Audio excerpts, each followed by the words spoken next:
Hello everyone, welcome back to my channel Recipes by Suvi. நம்ம இன்னைக்கு பார்க்க போற ஒரு 1 minute ரெசிபி brownie. இந்த ரெசிபி ரொம்ப ஈஸியா and குயிக்கா பண்ணி முடிச்சிடலாம். இது எப்படி பண்றதுன்னு வாங்க பார்க்கலாம். ஒரு பவுல்ல 3 டேபிள்ஸ்பூன் மைதா மாவு ஆட் பண்ணிக்கோங்க. மைதா மாவு சலிச்சிட்டு எடுத்து வச்சுக்கோங்க. 3 டேபிள்ஸ்பூன் அப்படிங்கிறது 52 கிராம். நீங்க அப்ராக்சிமேட்டா 50 கிராம்ஸ் எடுத்துக்கோங்க, கரெக்டா இருக்கும். இப்போ மைதா மாவு ஆட் பண்ணியாச்சு. அடுத்து நம்ம இதில் சுகர் ஆட் பண்ணிக்கலாம். சுகர் வந்து பவுடர் சுகராக பார்த்து எடுத்துக்கோங்க. இது வந்து 2 டேபிள் ஸ்பூன்லேருந்து 3 டேபிள் ஸ்பூன் வரைக்கும் நீங்கள் ஆட் பண்ணிக்கலாம். நான் இன்னைக்கு 3 டேபிள் ஸ்பூன் ஆட் பண்ணியிருக்கேன். அடுத்து இதில் பேக்கிங் பவுடர் ஆட் பண்ணிக்கிறேன். 1/4 டீஸ்பூன் ஆட் பண்ணிக்கோங்க. அடுத்து ஒரு பிஞ்ச் சால்ட் ஆட் பண்ணிக்கோங்க. இது வந்து ஃப்ளேவர்ஸ் நல்லா என்ஹான்ஸ் பண்ணுறதுக்கு ஹெல்ப்ஃபுல்லாக இருக்கும். இப்போ எல்லாம் ட்ரை இன்க்ரீடியன்ஸ் ஆட் பண்ணியாச்சு. இது நல்லா கலந்துக்கோங்க. ஸ்பூன் இல்லைனா ஃபோர்க் வச்சு மிக்ஸ் பண்ணி விட்டுருங்க. இப்போ மிக்ஸ் பண்ணியாச்சு. அடுத்து நம்ம வெட் இன்க்ரீடியன்ஸ் ஆட் பண்ணிடலாம்.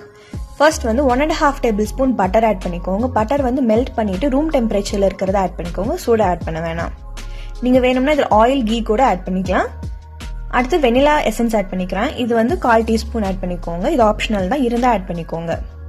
அடுத்து ஒரு சின்ன பவுல்ல சாக்லேட் ஆட் பண்ணிக்கோங்க. சாக்லேட் இல்லை அப்படின்னா கோகோ பவுடர் ஆட் பண்ணிக்கோங்க.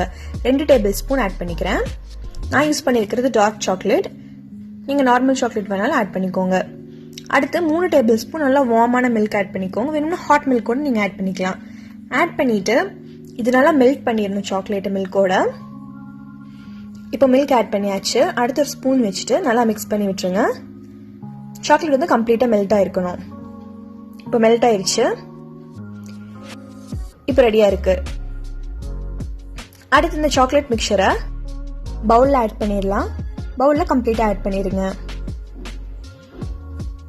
இப்போ எல்லா இன்க்ரீடியன்ட்மே ஆட் பண்ணியாச்சு. அடுத்த ஒரு ஸ்பூன் இல்லைனா ஃபோர்க் வச்சு நல்லா மிக்ஸ் பண்ணி விட்டுருங்க. பேட்டரில் எந்த ஒரு கட்டியும் இருக்கக்கூடாது, சில்கி ஸ்மூத்தாக இருக்கணும். இப்போ நல்லா மிக்ஸ் பண்ணிட்டேன். பேட்டர் இப்போ ரெடி ஆயிடுச்சு. எந்த கட்டியும் இல்லை, நல்லா சில்கி ஸ்மூத்தாக இருக்கு. ஸோ இப்போ பேட்டர் ரெடி பண்ணி வச்சாச்சு. அடுத்து நான் ரமக்கின் பவுல் எடுத்துக்கிறேன். 2 ரமக்கின் எடுத்து வச்சிருக்கேன். இதில் நம்ம ரெடி பண்ணி வச்சிருக்கிற பேட்டரை 50-50 ஆட் பண்ணிக்கோங்க. இன்னைக்கு நம்ம யூஸ் பண்ணிருக்கிற ரெசிபிக்கான இன்கிரீடியன்ஸ் பார்த்தீங்கன்னா 2 பேத்துக்கு கரெக்டாக இருக்கும். நீங்கள் 4 பேத்துக்கு வேணும்னா கன்வெர்ட் பண்ணிக்கலாம். 4 பேத்துக்கு இப்போ எல்லாமே ஆட் பண்ணிட்டேன். அடுத்து கொஞ்சம் சாக்லேட்டை நான் சாப் பண்ணி எடுத்து வச்சிருக்கேன். அதை கொஞ்சம் ஆட் பண்ணிக்கிற மாதிரி. நீங்கள் வேணும்னா சாக்கோ சிப்ஸ், சாக்லேட் ஸ்டாண்ட்ஸ் கூட ஆட் பண்ணிக்கலாம். இப்போ ரமக்கின் கப் ரெடியாக இருக்கு. அடுத்து இதை பேக் பண்ணிடலாம். பேக் பண்ணுறதுக்கு நீங்கள் நார்மலாக 1 மினிட்லேருந்து 1 மினிட் 15 செகண்ட்ஸ் வரைக்கும் நீங்கள் பேக் பண்ணி எடுத்துக்கலாம். இப்போ நல்லா பேக் ஆயிடுச்சு. ஒரு ஸ்டிக் வச்சு நான் காமிக்கிறேன். பாருங்க, ஒட்டவே இல்லை, சூப்பராக பேக் ஆயிருக்கு. மேலே சாக்லேட்டும் பார்த்தீங்கன்னா நல்லா மெல்ட் ஆயிருக்கு. Perfect consistency. 1 மினிட் ப்ரௌனி இப்போ ரெடி ஆயிடுச்சு. ஃபைனலாக மேலே கொஞ்சம் சாப்ட் சாக்லேட்ஸ் ஆட் பண்ணி ஃபினிஷ் பண்ணிக்கிறேன் இந்த ரெசிபியை. குழந்தைங்களுக்கு ரொம்ப பிடிக்கும். ஸோ மறக்காம ட்ரை பண்ணி பாருங்க இந்த ரெசிபியை. இந்த ரெசிபி அவனில் தான் ட்ரை பண்ணணும்னு இல்லை, நார்மலாக குக்கரில் கூட நீங்கள் ட்ரை பண்ணி பாருங்க. ப்ரௌனி நல்லா சாஃப்டாக சூப்பராக குக் ஆயிருக்கு. ரொம்ப ஈஸியாக அண்ட் குயிக்கான ரெசிபி ப்ரௌனி இப்போ ரெடி ஆயிடுச்சு. இந்த ரெசிபி கண்டிப்பாக உங்கள் வீட்டில் ட்ரை பண்ணி பார்த்துட்டு எப்படி இருக்குன்னு கமெண்ட்ஸில் சொல்லுங்கள்.